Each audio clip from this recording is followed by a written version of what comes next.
Okay, I have my teapot here, and I'm just gonna take the lid off so it doesn't fall off. It's pretty, doesn't really stick now and fits in pretty good. I have to decide what I want my handle to look like.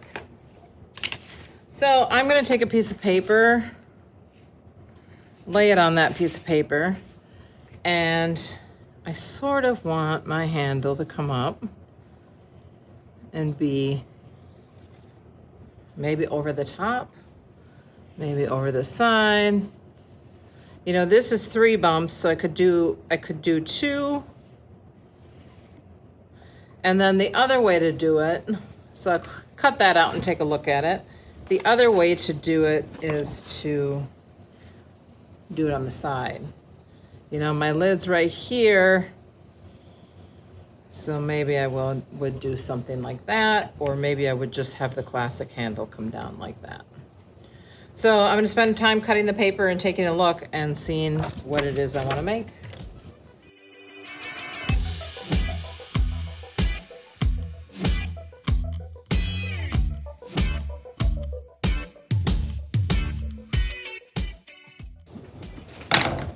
Okay, I've decided on a handle that looks something like this, but now I have to decide on how to make it. And I like it going over the top, but we'll see. There's still room to change my mind. So there's 2 ways to start off your handles, because your handles really need to be pretty substantial. So they can't be flimsy handles or as small as we did them on our cups. So I'm gonna roll a coil that's fairly thick. This, again, may take a couple attempts.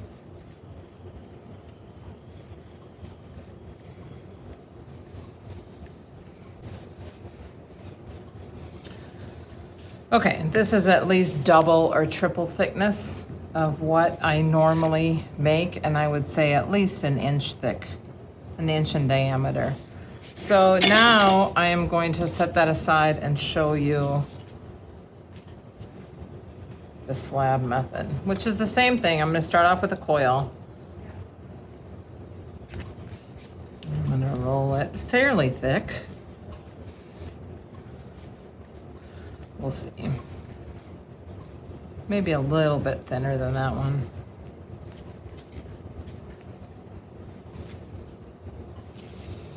And then I do have some thicker sticks, and I'm gonna put those on the side and then use a rolling pin to roll that. And this rolling pin's about a 1/2 inch. And I would say, you know, I like that. That looks pretty good. That's about a 1/2 inch thick, and that looks good. But it's not completely, the edges aren't completely straight, so I could do one of 2 things. I could take and cut these edges. We're just making the basis for a handle. So I could trim them down that way. Or I could take this and just tap it. Like this. So that's a pretty nice handle. So we're gonna set that aside. This one here,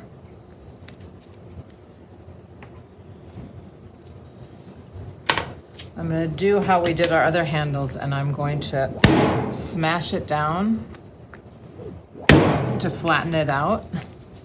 And then I'm gonna take some water and sort of smooth those edges. I'll still flatten this out as well. So I'll still flatten it out like that. So this one was about 1 inch thick, and this one was a little less. So now what I'm gonna do is I'm gonna take and construct a couple different handles, and then I'll tell you how I made them.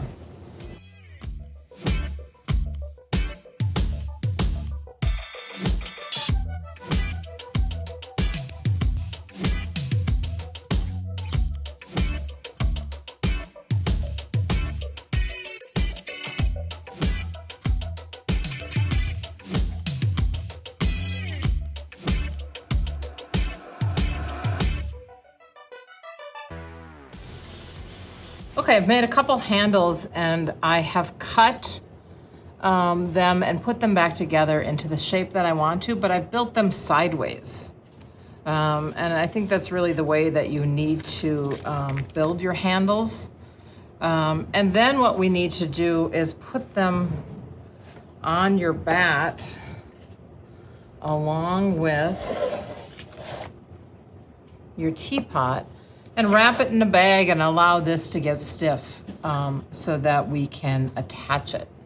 You know, when I attach it, I'm gonna cut this to fit, but I need to be able to lift my handle up so that it doesn't get all wonky. And then I went kind of in a different way. I tried this to see if I would like this on my pot.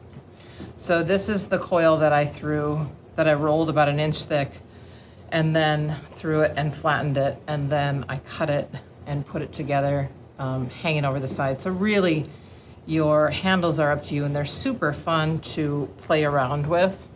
And so now with a totally different look, I knew I wanted to go over the top, but now you can see what that handle looks like. I think it needs to be a little shorter. You know, you need to be able to get your lid off. So I would put whichever one I want to make, I would put in the bag. And then next up, I'll show you how to add it to the teapot, and then I will also show you some additions that how you can add personality to your pot. All right, good luck.